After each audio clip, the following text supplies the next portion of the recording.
Olá pessoal, tudo bem? Eu sou o pastor Giovanni, eu tenho uma palavra de Deus para o seu coração. E hoje nós vamos falar sobre o temor do Senhor, como um princípio básico, a base de uma vida com Deus.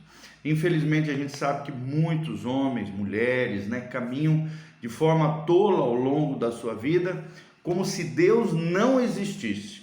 A Bíblia chama isso da marca fundamental do insensato. E olha o que diz o texto sagrado. Diz o insensato no seu coração: não há Deus, corrompe-se e praticam abominação.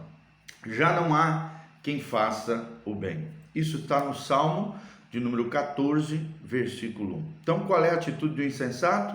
Achar que Deus não existe. E por achar que Deus não existe, se não existe um juiz moral, um legislador universal, então eu posso fazer o que eu quero, não há regras, não há lei, não há moral, não há ética. Então eles podem se corromper à vontade, praticar abominação e automaticamente não farão bem nem para os outros, muito menos para si. Então essa é a base da corrupção do coração, daqueles que praticam atos terríveis e horrendos. Achar que Deus não existe, porque se Deus não existe, não haverá prestação de conta, não haverá recompensas na eternidade e não haverá céu e inferno. Por isso é mais fácil destruir o conceito de Deus do que prestar conta diante de Deus, porque para prestar conta diante de Deus, isso gera no coração do homem um zelo e um temor para não praticarem o mal. Então, o ser humano, tendo excluído qualquer ideia de que Deus o está observando em cada movimento seu, ouvindo as suas palavras ou até mesmo inspecionando as motivações dos seus corações, um incontável número de homens e mulheres vivem sem o menor pensamento sobre Deus. E você, irmão, tem pensado em Deus no dia de hoje, no seu dia a dia? Os teus pensamentos têm os pensamentos de Deus ou não? Pense em Deus, pense nas coisas de Deus. E tem pessoas que, ainda que apoiem a existência de Deus, lá no fundo dos seus corações imaginam que Ele exista em algum canto talvez, Esses homens vivem as suas rotinas diárias sem preocupação com o que Deus pensa ou com o que pode fazer. E é uma tolice, por exemplo, almoçar com um tigre, por exemplo, dentro de um zoológico. Porém, se viver como se o Deus da Bíblia não existisse ou não tivesse importância para a sua vida, é infinitamente mais tolo do que almoçar com um tigre num zoológico. Afinal, tudo aquilo que o tigre pode fazer é rasgá-los em pedaços e comê-los como almoço. Deus, por outro lado, pode o enviar para o inferno e a todos aqueles que o desonram, o desprezam e se voltam contra as suas leis e os seus princípios, tá bom? Então, fica a seu critério. E tomar a Deus que essa palavra chacoalhe a sua vida e o seu coração. Mas a grande pergunta que surge é: onde a sabedoria começa? Onde começa a sabedoria segundo o livro de Provérbios? Nós vamos aprender que a verdadeira sabedoria começa quando nós vivemos de acordo com a realidade de que o Deus da Bíblia existe e se importa grandemente com o nosso modo de vida. Está lá em Hebreus 11:6, a Bíblia diz que importa que aqueles que creem em Deus, aqueles que têm fé, creiam que Deus existe e que Ele é galardoador, ou seja, presenteador, abençoador daqueles que o buscam. Então, se você buscar o Senhor, Deus tem presente, dons, talentos, muita bênção para a sua vida. E é necessário crer que Deus exista. E isso, e se expressar através do nosso modo de vida. O que pode parecer um conceito talvez inadequado ou antiquado, é na realidade o fundamento de uma vida que agrada ao Senhor. Então, irmão, se você quer agradar o Senhor, essa vida se chama vida no temor do Senhor. É uma realidade básica.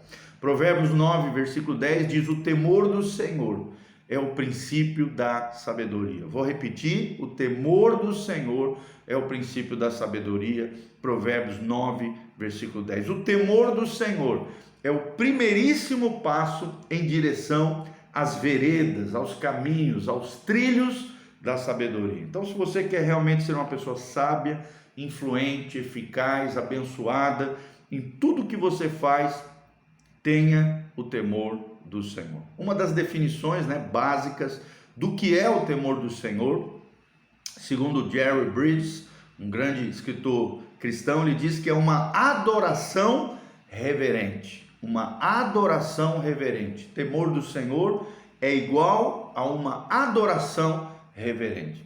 E embora esta definição, é claro, esteja correta, ela está propensa talvez para muitos, ser mal interpretada. Por quê? Porque hoje nós usamos a palavra adorar de forma muito casual. Eu adoro chocolate, eu adoro comer no Outback.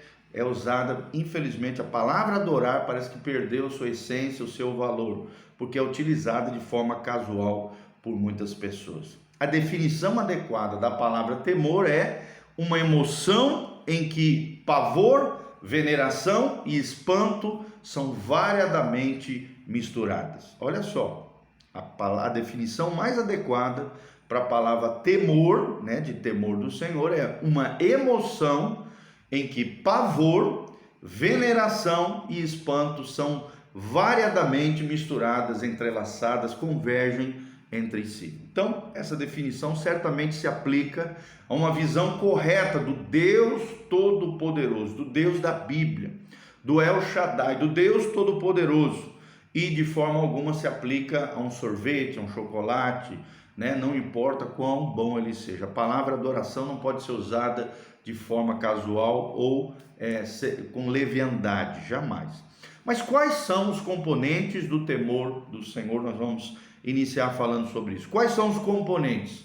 Então, para que nós possamos aprender o caminho da sabedoria, vamos considerar esses 3 componentes fundamentais do temor do Senhor. É como se fossem blocos de construção básicos para que vivamos uma vida de reverência, a fim de agradarmos ao Senhor. Primeiro componente, primeiro bloquinho na construção do temor do Senhor, é eu e você temos uma percepção de quem Deus é. Uma percepção de quem Deus é o primeiro princípio que nós vamos ensinar aqui para você. Quanto mais você souber sobre o caráter de Deus, os atributos de Deus, o que os teólogos também chamam das facetas do caráter de Deus, que nos é revelado na Bíblia, maior será então a nossa reverência, respeito, honraria, e isso encherá o nosso coração na nossa relação com Deus. Então considere alguns dos atributos de Deus, por exemplo. A Bíblia ensina que Deus criou o céu e a terra. Então, longe de sermos a colisão acidental de moléculas aleatórias, como pensam aí os criacionistas, você e eu, e tudo em volta de nós, do mundo físico, material, do mundo natural, todos nós, inclusive a criação, a natureza, somos o resultado direto do trabalho manual de Deus. A Bíblia também revela que Deus é perfeitamente justo. Deus é perfeitamente justo, ou seja, quase todo mundo estremece ao pensamento de que criminosos algumas vezes escapam da prisão, porque às vezes um advogado esperto comove um júri com a sua esperteza, com uma história emocionante de vitimização, principalmente no Brasil nós vemos isso, mas em última análise, ninguém deixa de ser punido. Por quê? Porque a justiça não é garantida através dos juízes terrenos, Não, mas Deus é o justo juiz. Infelizmente, os juízes terrenos, por mais sábios e justos que sejam, são falhos, são pecadores, são imperfeitos, mas Deus é perfeitamente justo. Ele nunca perde um fragmento da evidência. E o seu martelo sempre bate com precisão perfeita. Se você não vir justiça aqui na terra, a seu favor, diante de uma situação que você esteja vivendo, tenha certeza de que haverá no julgamento final. No julgamento final, nenhum culpado será inocente, muito menos Deus, que é perfeitamente justo, considerar culpado é aquele que é inocente, e nem o inocente como culpado, é o que diz o texto sagrado. Deus é perfeitamente justo. Outra coisa que a Bíblia diz que Deus é que o Senhor também é santo. O Senhor também é santo. A santidade, a palavra santidade significa separação, no hebraico kadosh.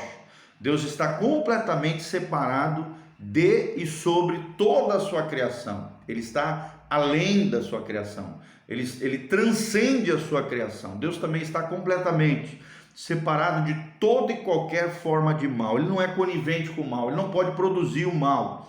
O pecado também não será tolerado na sua presença, querido. Quando Isaías, por exemplo, teve a visão do Senhor assentado num templo, lá em Isaías capítulo 6, um anjo poderoso clamava para o outro, diziam em voz alta: Santo, Santo, Santo é o Senhor dos exércitos, toda a terra está cheia da sua glória. Então as escrituras também revelam, além de que Deus é santo, que Deus conhece tudo.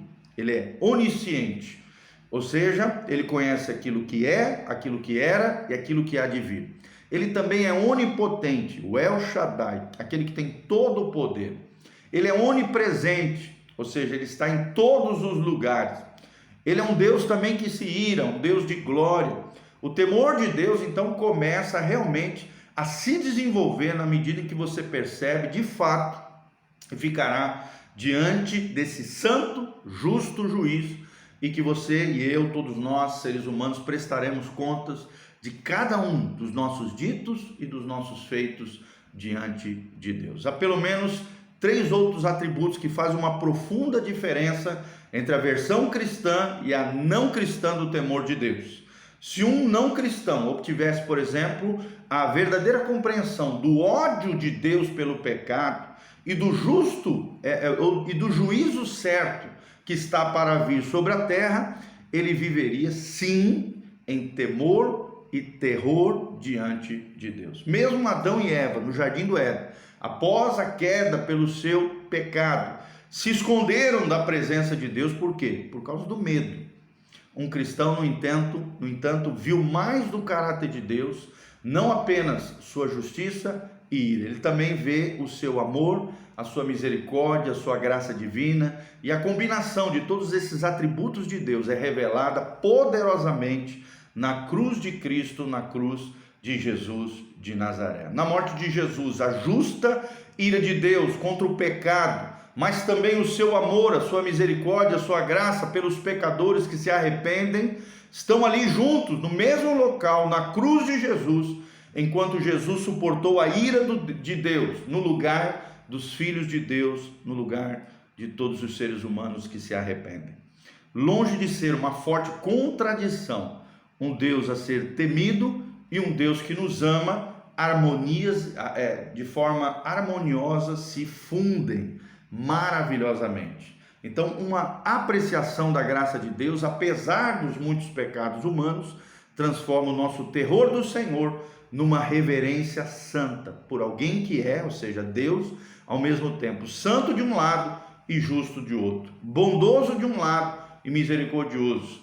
Essa verdade é vista tanto no Antigo Testamento quanto no Novo Testamento. Nós vamos terminar com isso aqui. Olha o que diz o Salmo 130, de 3 a 4. Se observares, Senhor, iniquidades, quem, Senhor, subsistirá? Contigo, porém, está o perdão para aqueles que te temem. Ou então Romanos 2,4. Ou desprezas a riqueza da sua bondade, tolerância e longanimidade, ignorando que a bondade de Deus é o que te conduz ao arrependimento? Olha só, irmão, o que te conduz ao arrependimento é a bondade de Deus. Com ele está o perdão, para que todos aqueles que foram perdoados o temam diante do Senhor. Amém? Que Deus abençoe a sua vida, a sua casa, a sua família. Nós encerramos aqui nosso estudo de hoje e vamos continuar falando ainda mais sobre o temor de Deus como o princípio, o fundamento da verdadeira sabedoria. Clique aqui embaixo, dá um joinha, compartilhe esse vídeo com outras pessoas, siga o nosso canal se você ainda não segue, e aqui no link de descrição nós temos todas as informações, redes sociais, horário do culto, endereço da igreja e também como você pode contribuir, se levantar como um cooperador fiel nessa obra linda de pregação do Evangelho, cuidado de vidas, transformação da família e também comunidade local. Faça isso, semeie, compartilhe aquilo que Deus tem te dado e que Deus te abençoe em nome de Jesus. Amém e amém.